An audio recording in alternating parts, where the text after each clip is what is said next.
Hemnet is the biggest property portal in Sweden. We have home buyers and we have home sellers. Our job is to make those people meet and make sure there is a transaction. We use Signify's Lupa Automate service. It allows us to build audience based on the data on our platform, and so we can advertise outside of the Hemnet platform. And this allows us to greatly extend the reach and also get a great service to our customers. For the customers who have bought the Lupa Automate product, listing traffic has increased by 50% during the days that the Lupa Automate campaign is active. We have seen a very high uptake in leads for those ads, which is a great performance. I think it's a great addition. I think it's a very quick way to extend your product offering, and I think it's a great service for the end user who want to list on the property portal. That's no problem, Tanuj. Thank you very much for joining today. I'm very keen to continue the conversation we had a little while ago. First of all, what does Squareyards do? Right. So Simon, started 6 years back. The idea was, I know most of the people around the world would have taken track of what Diangia did and how Beke got listed in US. Funny I say that because the whole reason why we started in the first place was the inspiration on what they had done in China. So I was in Hong Kong. We used to be in China very, very often. And I was amazed at how an intermediary had scaled up in such a fragmented market. Very, very similar cultural ethos when we talk about India, very, very similar market fragmentation. So the idea was to create a large organized play, not just doing the classified piece of it, but playing the entire value chain, right from the time a lead is generated to the time a lead is serviced, a transaction is serviced, a home loan segment, moving on to property management, at some point in time moving on to interiors and all those allied services. So that was the intended model when we launched. And as you know, the models are never the same when startups go through the journey. So we took one step at a time. We realized that the lowest hanging fruit in that entire ecosystem, what we were trying to play, was the primary market. It was the most fragmented. One end of the supply chain was institutional. So the largest developer in India, for example, is just 1% market share. So we started building a transaction business around it. And fast forward 5 years today, we are by far the largest player in the market on the primary brokerage side. We are in fact larger than the largest developer. So that gives us tremendous amount of pricing power, bargaining power in the value chain. We use that ecosystem strength to move into home loans. We became the largest mortgage distributor in India over the last few years. Now we are using the similar platform to move into the rentals and the property management, using the same captive audience which we have built over the last few years. The idea is, I think what you see Squareyards today is a large part of revenue coming from primary, some revenue coming from home loans. What you will see in 4 years, Squareyards being probably half of the revenue coming from primary, another 30% from rentals, property management, allied services, and probably 10 to 20% from mortgage related services. Okay, so let's dive a bit deeper. Squareyards is this end-to-end transaction-based business that started life focusing on primary rentals. Primary stock, primary transactions, sale of that stock. And is then progressively moving into mortgages and now into, clearly, if you've sold primary market, a lot of that would be rented. So you might as well get into property management, which makes a lot of sense. When you think about end-to-end transaction management, what are the key challenges you face in building out that end-to-end process? How much of it is automated and how much is still manual for you? We still continue to face those. I think the largest disconnect, Simon, was that India, A, is fragmented, B, is not regulated. And that was the largest challenge. So I think I was listening to the last panel and someone asked a question, how do you prevent agent leakages? Now, in a market which is totally not regulated, where no transactions are reported, no data is reported, the largest challenge was to build a platform and build a trust around that platform, not just with the external stakeholder, with the internal stakeholders. And we realized that probably the fastest way to do that is having your own salespeople. And in that sense, so one of the few models around the world where we deploy thousands and thousands of salespeople around various cities in India. The idea is to control the value chain as much as possible. So right from the time we get the stock, and which was a larger challenge because developers are so fragmented, had not been used to the large organized players. They had been used to working with small retail brokers. It's a chicken and egg story. How do you convince them to give you an exclusive stock? We started offshore markets, and every developer wanted to go offshore. There's a very large market for Indian diaspora. 25% of Indian sales come from offshore markets. So we were the first organized players to expand presence in Middle East, Australia, Canada, Singapore, to tap the offshore markets specifically, which gave us significant hook with the developers. We used that opportunity to build a very, very strong onshore presence using our own salespeople. Technology, I'll say that the biggest bottleneck in anyone potentially scaling this business before we came was the lack of technology, the end-to-end enterprise solutions. So we believe the enterprise product which we have been able to build for internal consumption purposes, and we have only started monetizing that now, is probably the most integrated, probably the most domain-driven enterprise product anyone could have ever seen globally. So it takes care of every small funnel of the transaction, right from the which document is needed, when, how is that progressing, where the transactions drop out. The dropout rate is very, very high in primary transaction, trying to plug those leads, trying to plug those holes. Like our processes driven improvement in business has been at least 30% every year because of that. Okay, so when we think about the end-to-end process, I mean, clearly there's selection of the new development. Do you advertise all new developments, or are you very selective in which one you pick? So one is the B2C portal, which is for lead acquisition. That is any development. So there are 10,000 plus projects in India, live projects, which are marketed there. So we don't charge the developers on the advertising fees. We don't treat that as a monetization model. And so basically a consumer would come to the portal, would leave a lead, because they have a plethora of research and data-driven metrics on the portal. Having said that, when we move to the transaction model of the value chain, we sit with the developers, we spend a lot of time with them, we choose product which we believe we can move faster than the market. So just to give you some numbers, on a monthly basis, we get around 100 odd project proposals from all the larger developers in India. We say no to 90% of them. And so we can choose on 10 to 15% of the inventory we want to work on. Predominantly, it's an exclusive inventory. And once we pick that up, then we are involved in the entire value chain. What should be the pricing of the project? How should the launch strategy happen? We will deploy our distribution workforce on the ground. We will do the CRM management of the client post-transaction, everything and anything under the sun there. Given you get to say no to 85-90% of the proposals given to you, do you get to capture a higher commission because you are selective and people want to work with you? We do. So pricing power is relatively very, very high. Without getting into actual numbers, I'll put it that our average take rates are at least 2 to 2.5 times of what a normal retail agent would make. Our working capital cycle is at least 50% of what would be for the normal retail agent. Like today, we are the largest distributor to most of the largest developers.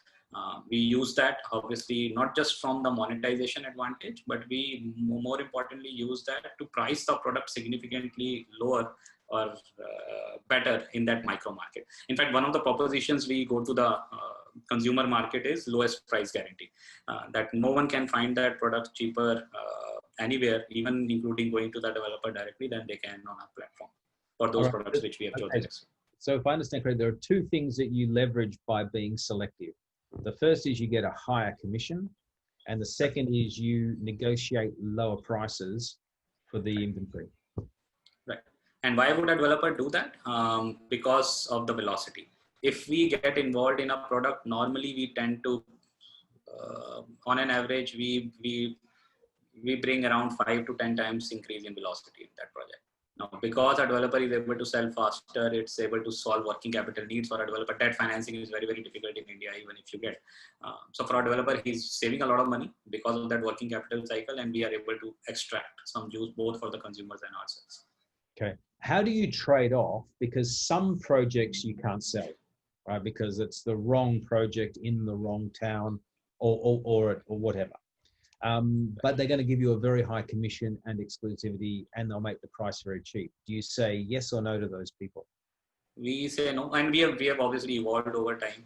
When we started in the first couple of years, we made horrendous mistakes in working with projects we should not have worked with.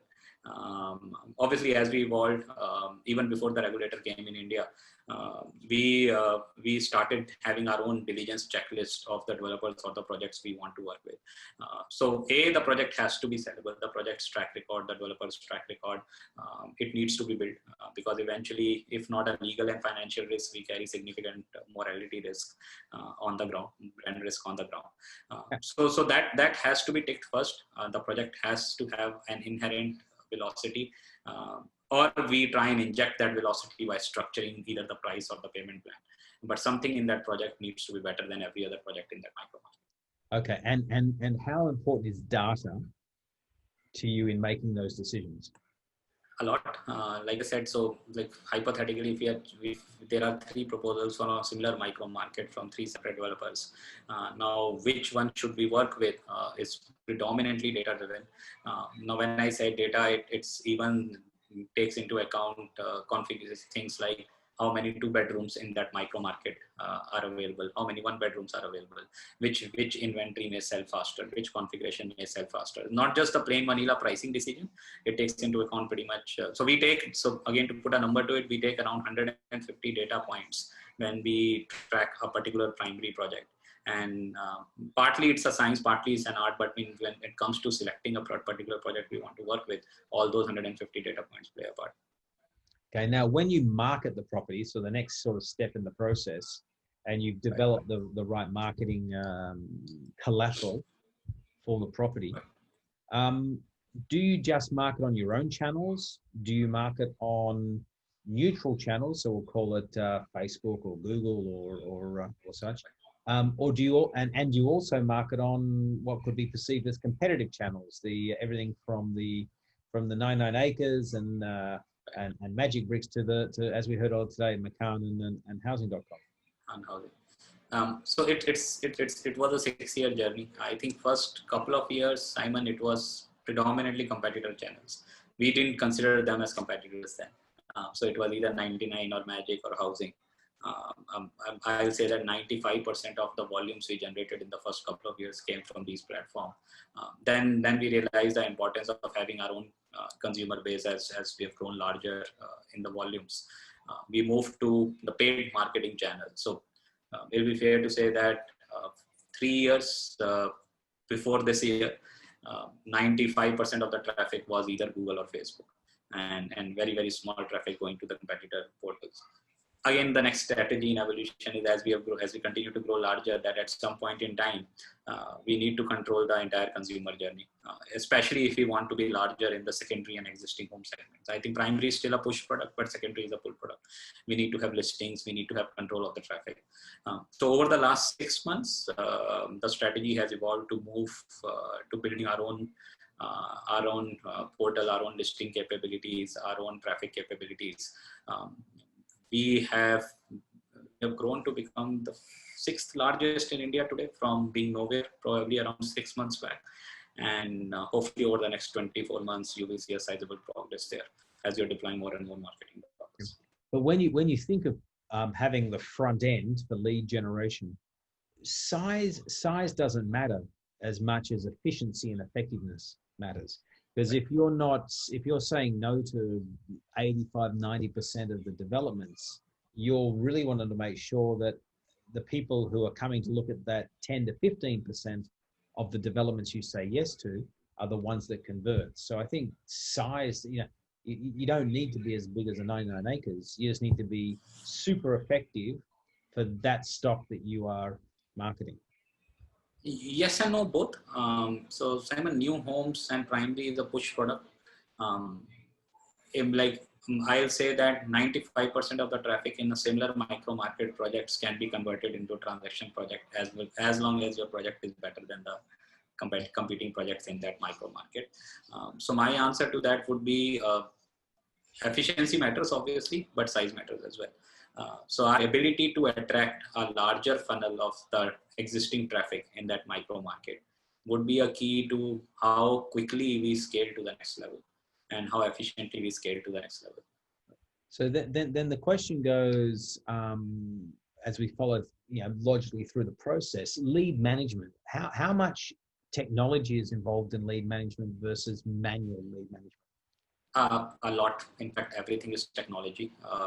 Right from the time how the lead is assigned to the particular, there's a lot of machine learning that goes into which lead should go to which agent based on multiple parameters like vernacular preference, his track record in dealing with certain projects, efficiency, conversion ratios, so on and so forth. To the time the lead reassignment. So if we believe a certain agent has not been effectively qualifying the lead, has not been effective in meeting with the client, has not been effectively converting the lead in a shortest possible time, the same lead goes to multiple other agents, gets reassigned. So multiple machine learning algos play at every part of the process to ensure that the lead conversion ratios increase and we maximize them. The effective numbers have grown almost 3 times in conversion ratio since we started implementing all these tools around 18 months back. Till the point, and obviously it just doesn't stop when the closure happens. That digital journey continues post that as well for the so from a consumer perspective, we understand real estate is a heterogeneous asset class. You will need an offline. Offline is a wrong word. You will need a human connection at some point in time. Now, whether that's a Zoom, whether that's a face-to-face meeting, could be debated, but there is a human involvement involved. So for our consumer, the journey is both digital, where entire lead nurturing is happening digitally, entire documentation is happening digitally, entire post-transaction servicing is happening digitally. But parallelly, there is an offline process where our agent is somehow involved in that face-to-face interaction, either digitally or in person with that potential client. Okay, and then we get to the moments of truth, the sales guys and their closing of the deals. How big is the sales team that you have? We have close to 3,500 people today. Okay, it's just spread throughout India or spread globally. So around 20% of them are global, operating out of Middle East and Australia and Canada, and rest are in India. So okay, so let's understand that a bit more. Why do you have people in your sales team in those other markets? In those other markets, it started by tapping the offshore markets for Indian real estate, which I mentioned is one of the lowest hanging fruits. So today we control almost 15% market share of Middle East Indians investing back into India. Okay. So they're fairly large. It's a cash cow business for us, business line for us.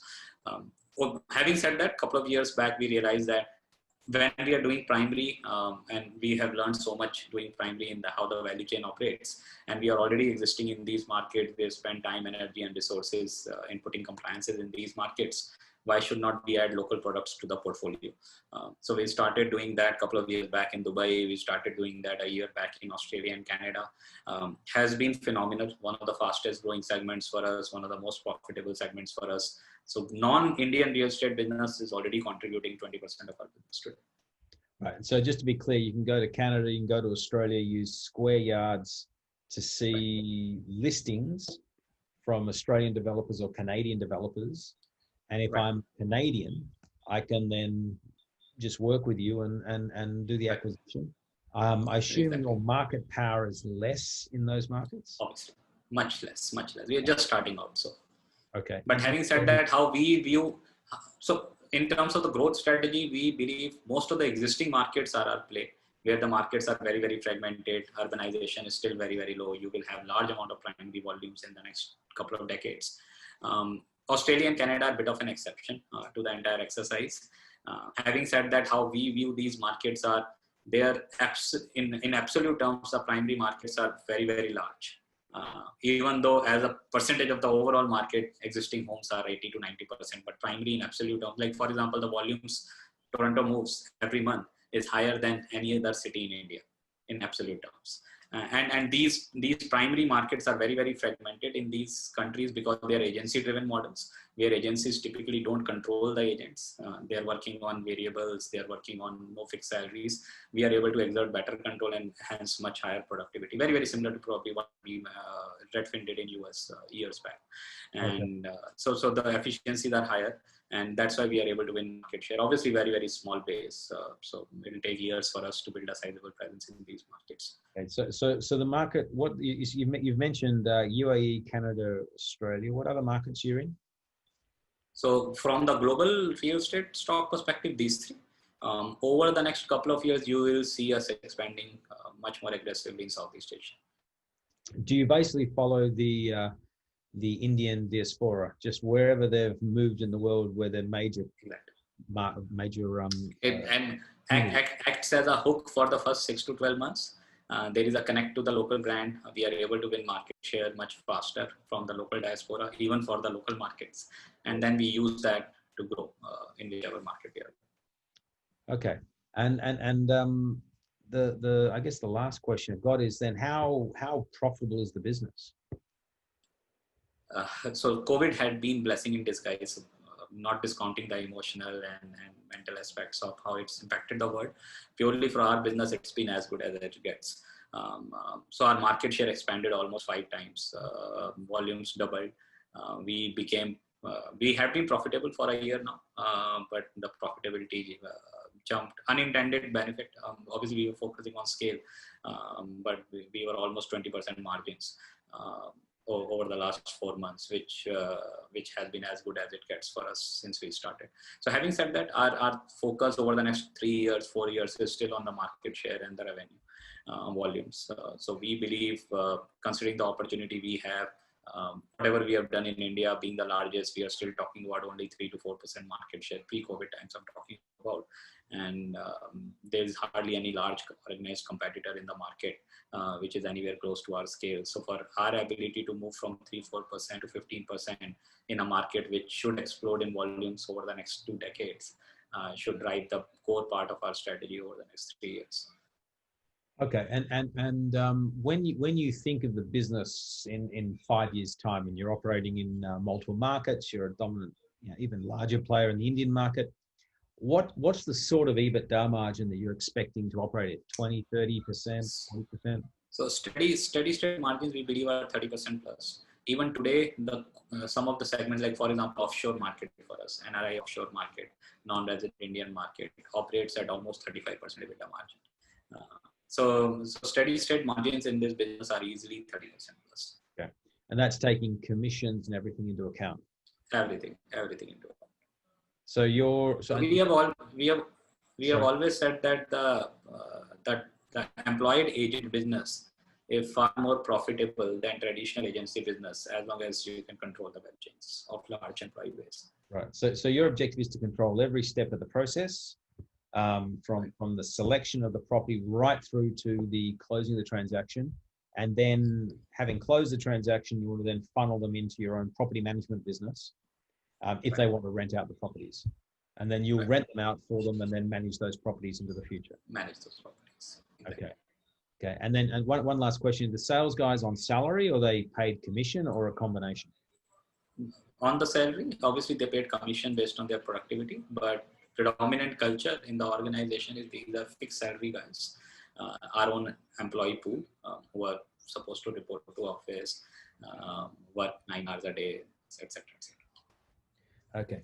Tanuj, thank you very much for sharing that information. Hemnet is the biggest property portal in Sweden. We have home buyers and we have home sellers. Our job is to make those people meet and make sure there is a transaction.